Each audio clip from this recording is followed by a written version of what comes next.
Boa noite, pessoal, tudo bem? Hoje eu vim aqui falar com vocês sobre as minhas experiências durante a pandemia dentro da sala de aula. Eu gostaria de comentar algumas coisas, começando pelo seguinte: cada pessoa ela tem um meio de aprendizado que vai ajudar ela a desenvolver de uma maneira mais consciente o que ela precisa absorver. E em especial as pessoas que são sinestésicas, elas dependem do toque para poder entender o que elas têm para aprender. Elas são sensitivas, elas são sensoriais. Quando veio o início da pandemia, ninguém imaginava que ia demorar tanto para terminar, tanto quanto não terminou ainda, mas a gente teve que se adaptar. E a adaptação foi a introdução das aulas online. Hoje em dia a gente está na forma híbrida, que voltou com o presencial e o online simultâneo. Alguns alunos se adaptaram muito bem ao online e preferem se manter, independente da pandemia.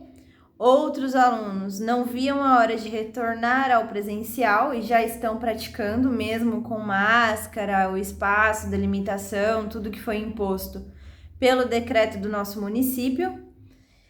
E alguns alunos precisam se manter online ou porque são crianças e os pais estão com medo da pandemia e ainda não se sentem seguros para trazerem, ou por morarem com pessoas que são do grupo de risco, então preferem não arriscar, ou ainda, no caso das crianças, novamente, que precisam de alguém para trazer e quem traz e busca, quem cuida delas, né, durante o dia a dia, tem mais risco durante a pandemia. Onde eu quero chegar com tudo isso?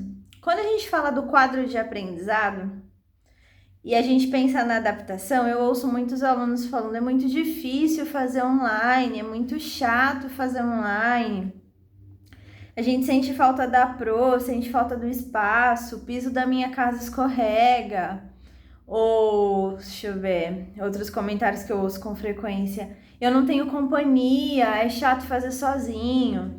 Ou na minha casa não tem silêncio, é muito barulhento. Enfim, eu ouço vários comentários diferenciados, porque cada um tem uma realidade. E é aquela coisa, né? Dentro de casa, só quem mora para saber como realmente é, porque às vezes a aparência é uma, mas a realidade é outra. Só que aí eu fiquei pensando essa semana na realidade dos professores. Porque da mesma forma que todo mundo teve a imposição de ser aluno online, os professores foram impostos a dar aulas online. Então, da mesma maneira que vocês pagam para ter aula presencial e precisam dar online, os professores ofereceram um serviço, se prepararam para prestar um serviço presencial que eles precisaram adaptar para fornecer online. No meu caso, por exemplo, minha escola fica na cidade de Mauá e eu tenho 3 salas de aula. E foi assim, muita batalha para mim conseguir aumentar, ampliar a estrutura física da minha escola para ter 3 salas, porque eu tenho salas temáticas, então eu tenho uma sala específica para o balé, uma específica para o ventre e uma específica para o street dance. E quando veio a pandemia, que decretaram os espaços, as demarcações, eu precisei utilizar uma sala só, porque uma sala eu teria como trabalhar apenas eu e mais uma aluna. Na outra sala eu conseguiria sim utilizar, que seria do street, mas o curso no momento não está tendo presencial, porque a turma do juvenil nós infelizmente tivemos que cancelar e a turma do kids permanece 100% online. E apenas a sala de balé está sendo utilizada para o presencial para todos os cursos. Então, assim, eu me coloquei pensando sobre isso. Não é difícil só para o aluno se adaptar, é difícil para o professor também. Vocês não imaginam o quanto é complicado a gente se virar nos 30 em relação às aulas híbridas, porque a gente tem que acompanhar o aluno que vem para o presencial, dar atenção para ele. Como eu não posso realizar as correções por toque, como eu sempre fiz, Eu tenho que arrumar outra forma de atingir esse aluno, principalmente os que são sinestésicos, porque eles precisariam desse toque para melhorar o desenvolvimento. Ao mesmo tempo, eu preciso olhar pelo computador para corrigir o aluno que está fazendo online, e ainda tem a questão da frequência da internet, porque em geral a gente tem um delay entre a música e o movimento do aluno. Então não é uma situação prática, fácil de ser resolvida. Então o esforço precisa ser de todos os lados, tanto dos professores quanto dos alunos. E às vezes eu acho que as pessoas estão vendo um pouquinho só o lado delas, só o lado do aluno. Então, por exemplo, eu tô falando do meu caso, tá? Da minha experiência. É triste para mim ver que a minha sala fica vazia, que eu não posso usar a sala como eu planejei. Por exemplo, eu tenho 2 banheiros, eu tenho cozinha, eu tenho recepção e eu não posso utilizar.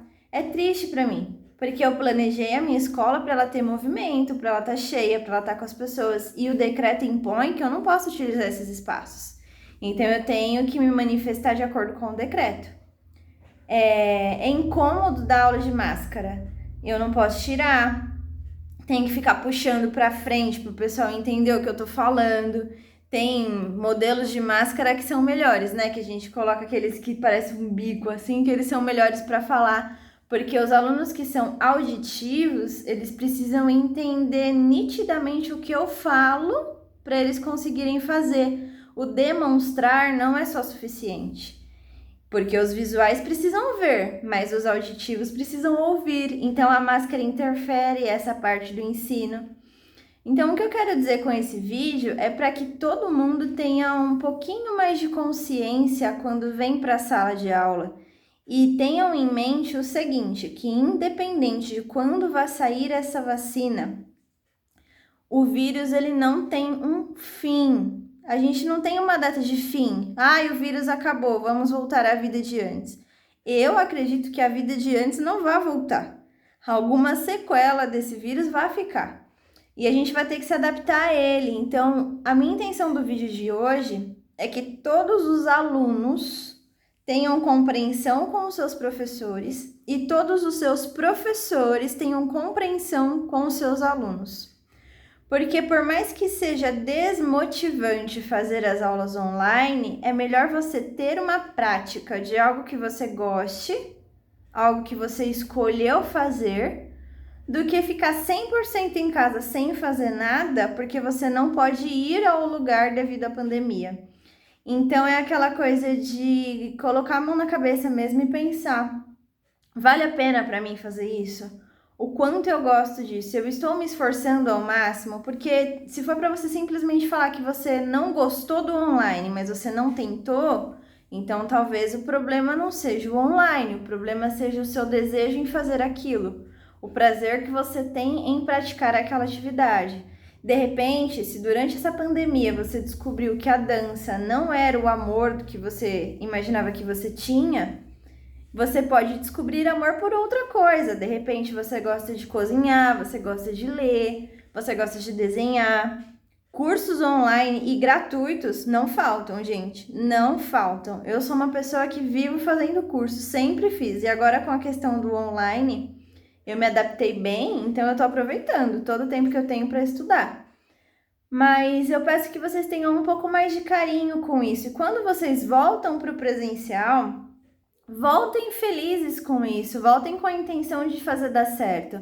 Não voltem com 1000 pedras na mão, esperando que vai dar errado, vai ser chato, não vou conseguir fazer com a máscara. Tenta primeiro, testa. Mães, as crianças precisam de motivação. Se vocês não motivarem elas em casa, elas já não estão com as coleguinhas.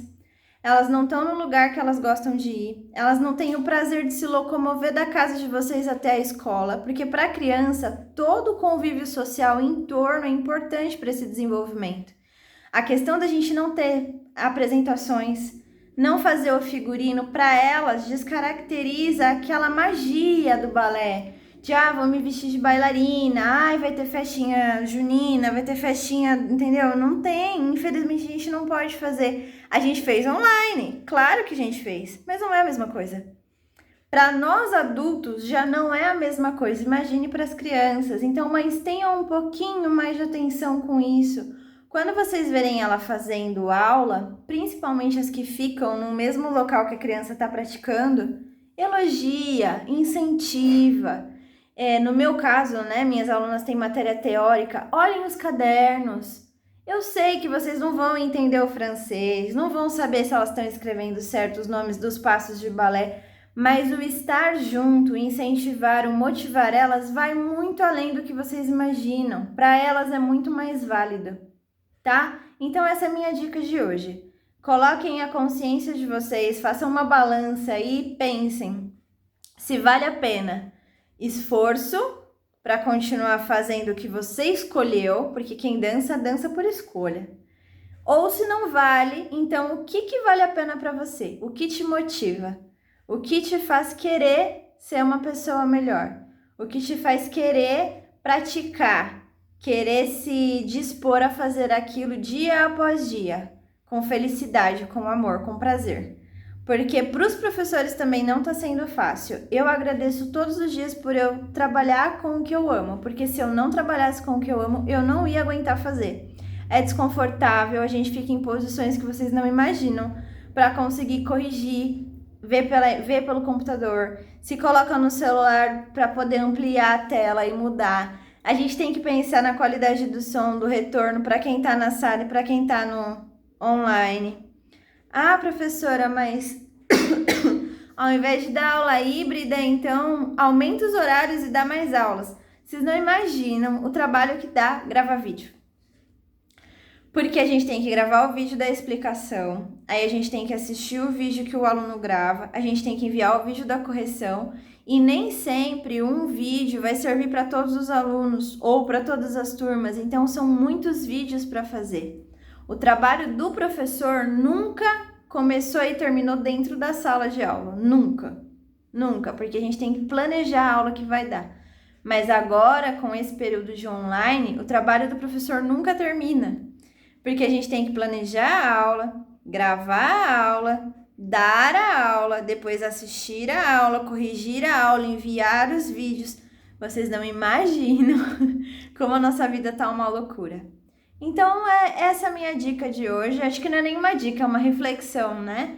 E façam isso, pensem com carinho. Deem mais valor a isso, a oportunidade. De alguma forma, extraiam algo desse aprendizado que só quem está vivendo essa pandemia vai poder ter. Um beijinho, boa noite. Deixa sua mensagem aqui, fala o que você achou, como é que está sendo sua experiência e se inscreva no canal. A gente já está fazendo aí 3 meses de canal e está sendo uma experiência bem interessante para mim. Muito obrigada.